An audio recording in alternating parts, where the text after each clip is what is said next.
শক্তি নিয়ে তখন রবীন্দ্রনাথরা সহিংস আন্দোলনের মাধ্যমে এদেশের মানুষকে দমায় রাখার চেষ্টা করেছিল। 1947 সালে আমরা কলকাতার আধিপত্যবাদ থেকে মুক্তি লাভ করে স্বাধীন বাংলাদেশ তৈরির প্রেক্ষাপট রচনা করেছিলাম। এরপর 1971 সালে চূড়ান্ত লড়াই করেছিলাম আমরা পশ্চিম পাকিস্তানের খানদের বিরুদ্ধে। আমরা যেভাবে ব্রিটিশ বেঙ্গলের আধিপত্য মানি নাই, আমরা যেভাবে কলকাতার দাদাবাবুদের আধিপত্য মানি নাই, একইভাবে আমরা পশ্চিম পাকিস্তানের খানদের আধিপত্য মানি নাই। আমরা পশ্চিম পাকিস্তানিদেরকে বলেছিলাম আমরা তোমাদের ভাই, তোমরা আমাদের ভাই, কিন্তু পশ্চিম পাকিস্তানিরা বলতে চেয়েছিল আমরা তাদের দাস, তারা আমাদের প্রভু। আমরা বলে দিয়েছিলাম আমাদের প্রভু একজন, তিনি আরশের মালিক আল্লাহ রাব্বুল আলামিন। এই জমিনে আমাদের বন্ধু আছে, কোনো প্রভু নয়। আজও বলতে চাই এই বাংলাদেশকে যদি কেউ দুর্বল ভেবে আমাদের উপর প্রভুত্ব করতে চায়, আমরা তো উপরে ফেলার জন্য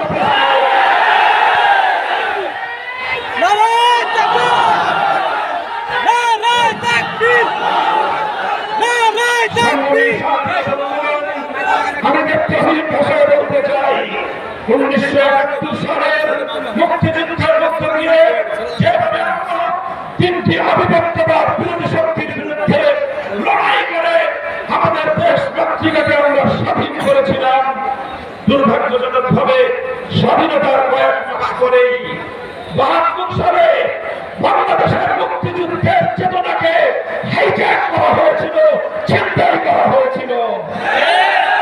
দেশের মানুষের সেন্টিমেন্ট, দেশের মানুষের অভিপ্রায়, দেশের মানুষের চাহিদার বিরুদ্ধে একটি ভিনদেশী রাষ্ট্র শক্তি আমার বাংলাদেশের উপর একটি তাদের দেশের এজেন্ট বাস্তবায়ন করার জন্য, তাদের দেশের এজেন্ডা বাস্তবায়ন করার জন্য একটি প্রেসক্রিপশনের মাধ্যমে ৭২-এর সংবিধান বাংলাদেশের মানুষের কাঁধের উপর চাপিয়ে দিয়েছিল। সময় এসেছে ৭২-এর সেই সংবিধান, ৭২-এর মুক্তিযুদ্ধ বিরোধী চেতনাকে বঙ্গোপসাগরে ভাসিয়ে দেওয়া।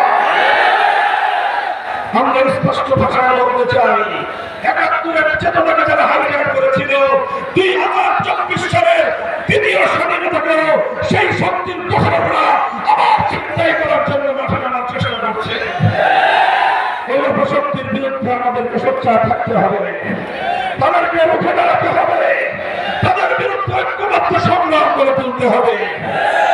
শেখ হাসিনা ৫০ বছর পর্যন্ত বাংলাদেশের মানুষের বিরুদ্ধে প্রতিশোধের রাজনীতি করেছে। বাংলাদেশের মানুষকে ডিভাইড এন্ড রুল, ভাগ করার শাসন করার নীতিতে বাংলাদেশের মানুষকে শাসন নয় শুধু সে শোষণ করেছিল। আর ২০২৪ সালে শেখ হাসিনার সেই ভাগ করা বিভাজনের রাজনীতিকে প্রত্যাখ্যান করে ছাত্র জনতা রাজপথে অভূতপূর্ব ঐক্য তৈরি করেছিল। ঐক্যই ছিল শক্তি, ঐক্যই ছিল প্রেরণা, ঐক্যের মাধ্যমেই ৫ই আগস্টের এই ঐতিহাসিক অভ্যুত্থান সফল হয়েছে। আমরা দেখেছি স্কুল, কলেজ, ভার্সিটি থেকে ছেলেরা যেভাবে রাজপথে নেমে এসেছে, একই সঙ্গে আলিয়া মাদ্রাসা, কওমি মাদ্রাসার ছাত্র জনতা সকল ভেদাভেদের দেয়াল গুড়িয়ে দিয়ে রাজপথে এসে হাতে হাত মিলিয়ে টেকনাফ থেকে তেতুলিয়া পর্যন্ত বৈষম্যের বিরুদ্ধে তারা মানব প্রাচীর করে তুলেছিল।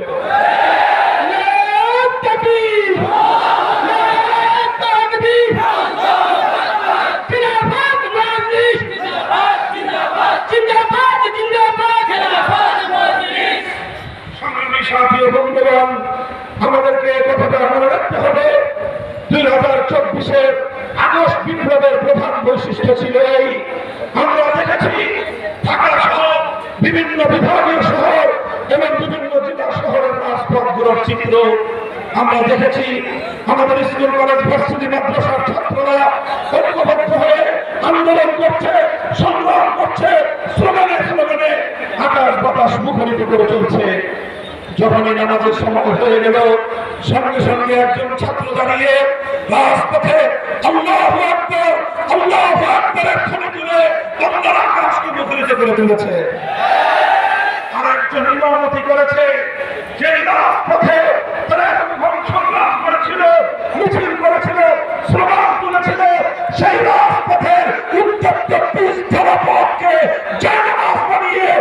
আল্লাহর দরবারে সেজদায় লুটিয়ে পড়েছিল। আর সেই নামাজের পরে দুহাত তুলে ফ্যাসিবাদের বিরুদ্ধে আল্লাহর কাছ থেকে তার সাহায্য কামনা করেছিল। অতঃপর আল্লাহ যখন সাহায্য করলেন, পাঁচই আগস্ট যখন খোদাই মদদে উৎপ্রেরিত হয়ে বাংলার ছাত্র জনতা গণভবনের দিকে মার্চ করা শুরু করলো, জালিম ফ্যাসিবাদী শেখ হাসিনা বাংলাদেশের 1 ইঞ্চি মাটি আশ্রয়ের জন্য খুঁজে পায়নি। সে তার পরম বন্ধু নরেন্দ্র মোদীর কোলে গিয়ে আশ্রয় নিতে বাধ্য হয়েছে।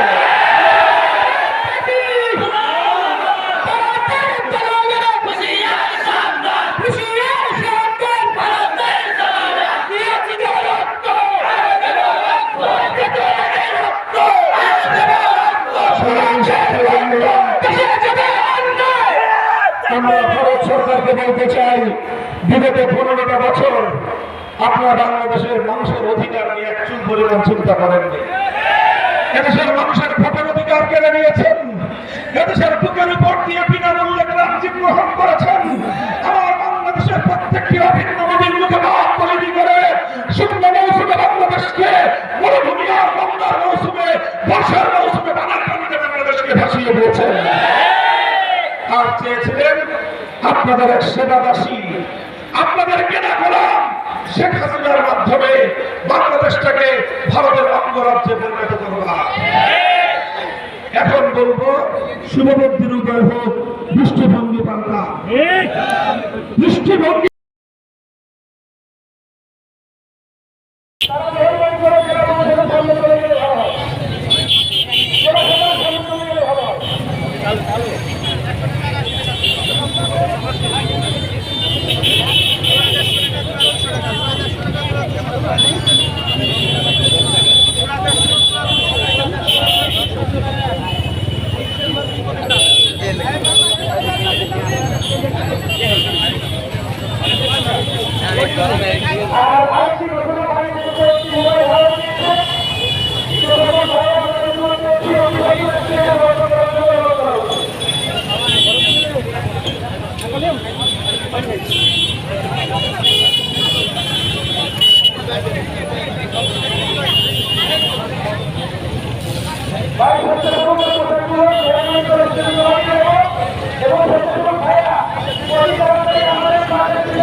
টাকা দিন, খাইয়ে টাকা দিন।